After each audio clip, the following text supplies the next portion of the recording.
Plastic है इसके ऊपर जो गोल्ड है वो अलग हो जाए, यानी कि प्लास्टिक अलग हो जाए और गोल्ड अलग हो जाए। इसके लिए हम दो चीजों का इस्तेमाल करेंगे, हाइड्रोक्लोरिक एसिड और 3% H2O2। हम इन दोनों का सोल्यूशन बनाएंगे और इनकी जो क्वांटिटी है वो रहेगी 1/3, यानी कि अगर एक पार्ट इसका है तो 3 पार्ट HCl के होंगे। तो 100 मिलीलीटर ये अंदर हाइड्रोजन पेरोक्साइड ले लेता हूँ 3%।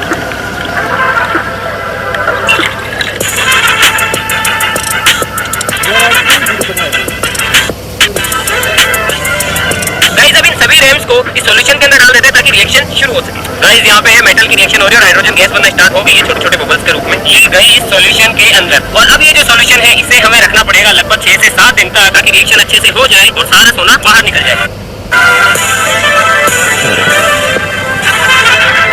आज 7 से 8वां दिन। पहले जो हमारे कंप्यूटर पार्ट्स थे वो कुछ इस तरीके से थे, ये रहा सोना और ये रहा हमारा सोना जिसे कि हम इन पार्ट से निकालने वाले हैं। आप देख सकते हैं कि जितना भी सोना इन कंप्यूटर पार्ट्स के ऊपर था अब वो हमारी सॉल्यूशन के अंदर सोल्यूबल हो गया, यानी कि प्लेट से उतर के इसके अंदर मिक्स हो गया। पहले कुछ इस तरीके का था, जब यहाँ से हट के पूरा ये सॉल्यूशन के अंदर मिक्स हो गया। आप देख सकते हैं कि इसका जो प्लेट है प्लेट के ऊपर जितने भी मेटल्स थे सोने के साथ साथ वो सारे जमा हो गए हैं। हम क्या करते हैं, जितने भी कंप्यूटर पार्ट्स हैं इनको बाहर निकालते हैं, सॉल्यूशन को अलग करते हैं। अब ये जो पार्ट्स है हल्का फुल्का इनके अंदर भी सोना है तो उसे पानी से धो लेते हैं और धो के उसे भी इसके अंदर मिक्स करेंगे। फिर इस पूरे सॉल्यूशन को फिल्टर पेपर की मदद से फिल्टर करेंगे।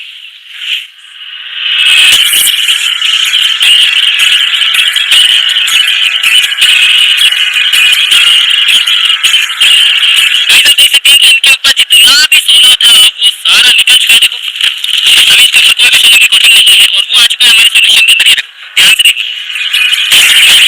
ये चमकने वाली चीज दिख रही है ये है हमारा गोल्ड और बहुत सारा गोल्ड उसके अंदर भी है इसके अंदर भी है। अब इन सारी चीजों को फिल्टर पेपर की मदद से फिल्टर करते हैं, उसके बाद में बनाएंगे एक्वा राइस।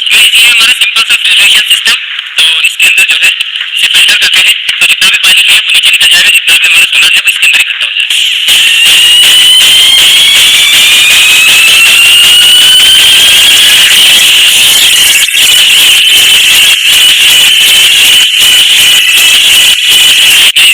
चौथा दिन और फाइनली हमने हमारे गोल्ड को फिल्टर पेपर की मदद से फिल्टर करके उसे सुखा भी लिया है। लेकिन इसके साथ साथ में पीसीबी के ऊपर जो ग्लू था हल्के हल्के प्लास्टिक के जो पार्टिकल्स थे वो सारे भी हमारे इस मिक्सचर के अंदर आ गए हैं। तो इसके अंदर गोल्ड पे बहुत सारा कचरा भी है। तो अब वक्त है कि एक रेजिया बनाने की। तो मैंने आपको बताया कि एक्वा रेजिया के अंदर जो गोल्ड है वो सोल्यूबल होता है। तो होता है कि एक्वा रेजिया के अंदर जब हम इस मिक्सचर को डालेंगे तो जितना भी गोल्ड है वो तो एक्वा रेजिया के अंदर घुल जाएगा, यानी कि मिक्स हो जाएगा। तो ये वाला जो प्रोसेस है एक्वा रेजिया बनाने का ये थोड़ा सा खतरनाक है, इसीलिए सेफ्टी फर्स्ट गाइस। तो इसके अंदर यूज किया जाएगा नाइट्रिक एसिड और हाइड्रोक्लोरिक एसिड कंसंट्रेटेड, जो कि बहुत ज्यादा खतरनाक होता है। केरोसिन होता है, हाथ को जला सकता है, हाथ में लग गया बंदा कर सकता है, मुंह पे जल लगा तो मुंह को जला सकता है, इसलिए सेफ्टी गाइस। एक्वा रेजिया बनाने के लिए हम जो है 3 पार्ट तो हाइड्रोक्लोरिक एसिड का लेंगे और 1 पार्ट जो है नाइट्रिक एसिड का, यानी कि इसका जो रेशियो होगा एसिड्स का वो होगा 3:1, यानी कि 150 मिलीलीटर अगर हम हाइड्रोक्लोरिक एसिड लेंगे तो 50 मिलीलीटर हम नाइट्रिक एसिड लेंगे। Please do not try this at home, इसको नॉट इन वेरी बहुत ज्यादा खतरनाक है।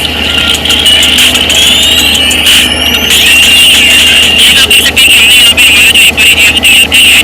अब जो है एक्वा रेजिया के अंदर ये अपना जो मिक्सचर है इसे मिक्स करते हैं। जो गोल्ड पार्टिकल्स हैं बहुत ज्यादा पतले हैं, इसको इसमें डालूंगा तो बहुत सारे गोल्ड पार्टिकल्स उड़ जाएंगे, इसलिए मैं क्या करता हूँ एक्वा रेजिया को सीधे इसके अंदर डाल दूंगा।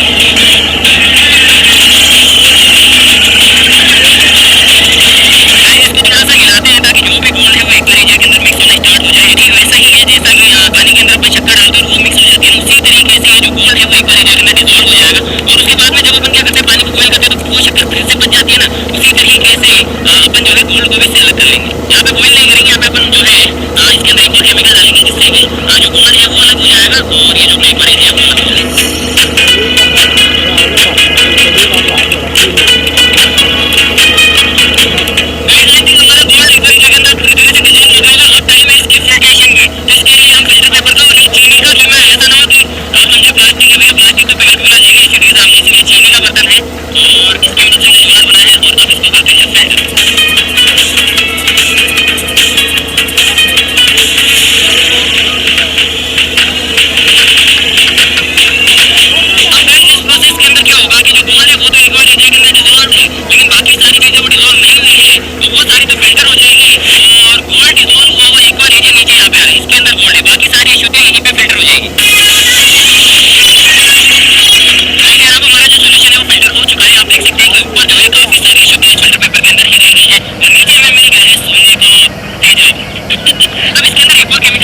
Sodium metabisulphide. लेकिन उससे पहले इस सॉल्यूशन को थोड़ा सा डाइल्यूट कर लेते हैं।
साथ में गिफ्ट कराते रहेंगे।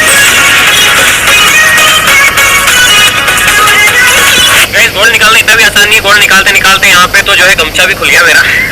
तो गाइस यार एक्चुअली क्या है, लास्ट स्टेप के अंदर हमने क्या किया था, हमने जो है सोडियम मेटाबाइसल्फाइड डाल के जो गोल्ड के जितने भी पार्टिकल थे उनको सॉल्यूशन के अंदर से अलग कर लिया था, और लास्ट के अंदर फिर हमने सॉल्यूशन को फिल्टर किया और गोल्ड को अलग निकाल लिया। गाइस ये आप जो देख रहे हैं ना ब्लैक ब्लैक, और इसके अंदर भी आप ये जो देख रहे हैं ब्लैक और बैंगनी, ये एक्चुअली में गोल्ड ही है। तो अब आती है नेक्स्ट स्टेप। नेक्स्ट स्टेप के अंदर अपन क्या करेंगे, इस फिल्टर पेपर के अंदर जो गोल्ड है, इस फिल्टर पेपर के अंदर जो गोल्ड है, अब अपन इन सारी चीजों को, सारे गोल्ड को एक जगह पे इकट्ठा करेंगे और उसे मेल्ट करेंगे ताकि एक सॉलिड गोल्ड का पीस हमें मिल सके। लेकिन इसके अंदर मुश्किलें ये आती है, क्रूसिबल गोल्ड का जो मेल्टिंग टेम्परेचर है वो बहुत ज्यादा हाई होता है, तो जो नॉर्मल क्रूसिबल होते हैं जिसके अंदर अपन चीजों को मेल्ट करते हैं वो यहाँ पे काम नहीं करते। हमने इस वाले क्रूसिबल के अंदर मेल्ट करने की कोशिश की बोरेक्स के साथ में, लेकिन आप देख सकते हैं कि ये टूट गया है। ये देखो ये टूट गया। ये जो आप दो डॉट देख रहे हैं, एक ये रहा और एक ये रहा, एक्चुअली में यही है हमारा गोल्ड। तो अब इससे तो काम नहीं हो रहा था। एक महीना वेट किया, उसके बाद में हमें जो है ये वाला क्रूसिबल मिला है, तो मे भी इसके अंदर हम जो है हमारी इन सारी चीजों को मेल्ट कर सकते हैं और ये नहीं टूटेगा। अब मेल्ट करने का प्रोसेस भी काफी ध्यान रखने लायक है, क्योंकि सबसे पहले अपन क्या करेंगे, सबसे पहले हम इस क्रूसिबल को बहुत ज्यादा गर्म करेंगे, उसके बाद में अपन लेंगे बोरेक्स और इसके ऊपर हल्की हल्की सी बोरेक्स डालेंगे, जिससे क्या होगा, इस क्रूसिबल के ऊपर बोरेक्स की एक लेयर बन जाएगी। उससे क्या होगा, जो हमारा गोल्ड है वो हमारे क्रूसिबल से भी नहीं चिपकेगा, साथ ही साथ जो गोल्ड है वो ये जो एटमॉस्फेयर के अंदर ऑक्सीजन है उससे भी क्रिया नहीं करेगा, यानी गोल्ड का ऑक्सीडेशन नहीं होगा।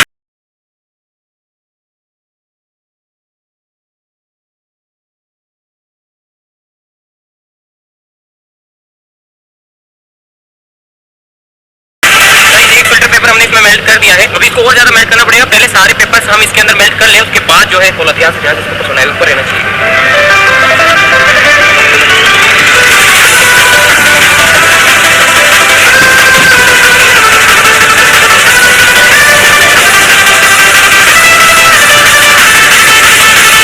अब जो है जितना भी गोल्ड है वो सारा इसके अंदर आ चुका है। ये जो पिघल रहा है ना, ये गोल्ड है। तो अब इसको क्या है कि सारी जगह ये जो फैला हुआ है, अब इसको सारे पे एक जगह करने के लिए हम इसमें और बोरेक्स डालेंगे, बोरेक्स को मेल्ट करेंगे बहुत ज्यादा हाई टेम्परेचर पे। तो फिर क्या होगा कि मेल्ट के ना सोना सोना अलग हो जाएगा, बोरेक्स अलग हो जाएगी। I hope borax